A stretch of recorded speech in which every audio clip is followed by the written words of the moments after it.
কর্মণ্যেবাধিকারস্তে মা ফলেষু কদাচন। গীতার সেই বিখ্যাত শ্লোক যেখানে শ্রীকৃষ্ণ বলছেন কর্মেই আমাদের অধিকার, ফলে নয়। কথাগুলো ভাবলে ঠিকই মনে হয়।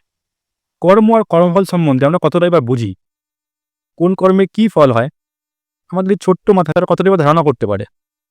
আজ আমি তোমাদের শোনাবো এই শ্লোকের একটি বাস্তবিক উদাহরণ।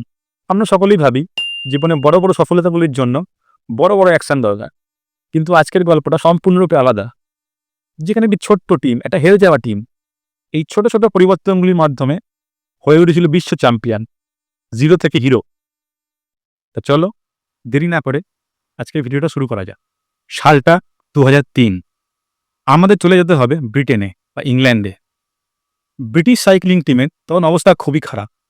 বিগত 100 বছরের মধ্যে তারা অলিম্পিকে শুধুমাত্র একবার মাত্র স্বর্ণপদক পেয়েছিল। আর রেসিং জগতে সাইক্লিং রেসিংয়ে যে সবচেয়ে বড় টুর্নামেন্ট, যাকে বলা হয় ট্যুর দে ফ্রান্স, কোনো ব্রিটিশ সাইক্লিস্ট জীবনের কোনোদিন সেই টুর্নামেন্ট জিততে পারেনি।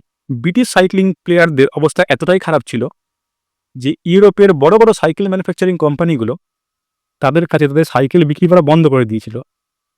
তাদের কথা ছিল যদি ব্রিটিশ প্লেয়াররা তাদের সাইকেল নিয়ে যদি রেসে নামে তাহলে তাদের সাইকেলের বিক্রি কমে যাবে। ব্রিটিশ সাইক্লিং জগতের এতটাই খারাপ অবস্থা ছিল। ঠিক সেই সময় 2003 সালে ব্রিটিশ সাইক্লিং অর্গানাইজেশন নিযুক্ত করল একজন পারফরমেন্স ডিরেক্টরকে। নাম ছিল ডেভ ব্রেইলসফোর্ড।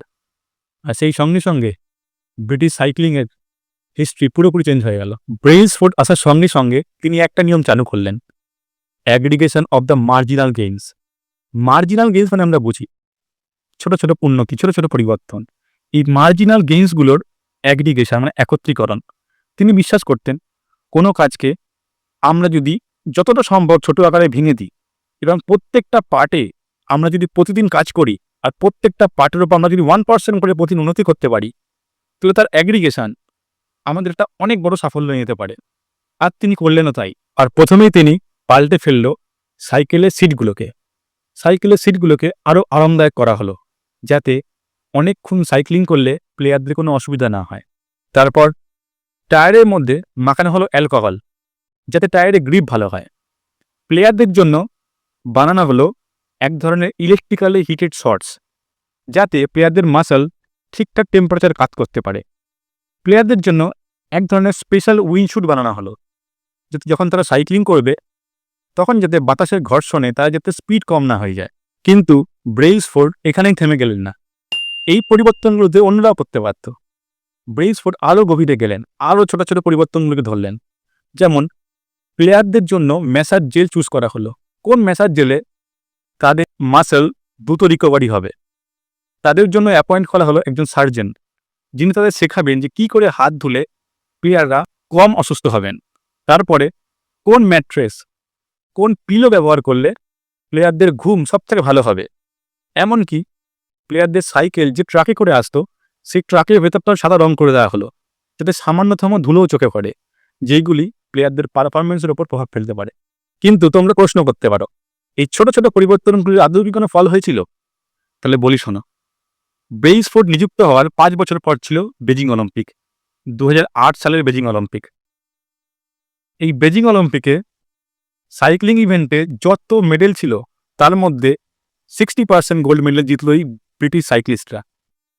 এরপরে 2012 সালে লন্ডন অলিম্পিক্সে 9টা অলিম্পিক রেকর্ড আর 7টা বিশ্ব রেকর্ড করলো এই ব্রিটিশ সাইক্লিং টিমরা। আর সেই বছরই 2012 সালে Bradley Wiggins, first British cyclist, যিনি জিতে নিলেন ট্যুর দে ফ্রান্স, সাইক্লিং জগতে সবথেকে বড় রেস। তারপর ক্রিস ফ্রুম পরপর টানা 4 বার জিতে নিল ট্যুর দে ফ্রান্স।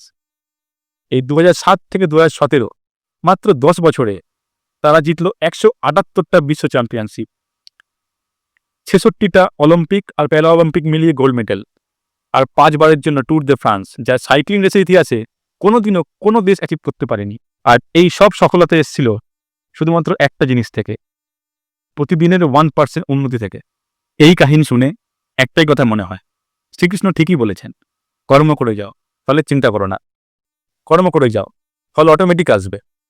প্রতিদিন 1% উন্নতির চেষ্টা করো, ফল অবশ্যই আসবে। আর এমন ফল আসবে যা আমাদের ধারণার বাইরে। ব্রিটিশ সাইক্লিং অর্গানাইজেশন কখনোই ভাবতে পারেনি বিগত 100 বছরে যারা তা অ্যাচিভ করতে পারেনি, তার থেকে শতগুণ তারা শুধুমাত্র 10 বছর অ্যাচিভ করতে পারবে। আর এমন অ্যাচিভ করবে যার রেকর্ড ভাঙা আজও কোনো সাইক্লিং টিমের পক্ষে খুবই কষ্টকর। তা বন্ধুরা, তোমায় যদি আমার ভিডিওগুলো ভালো লাগে তাহলে শেয়ার করতে পারো, আর যদি আরও ভালো লাগে তাহলে চ্যানেলটাকে সাবস্ক্রাইব করে দিতে পারবো।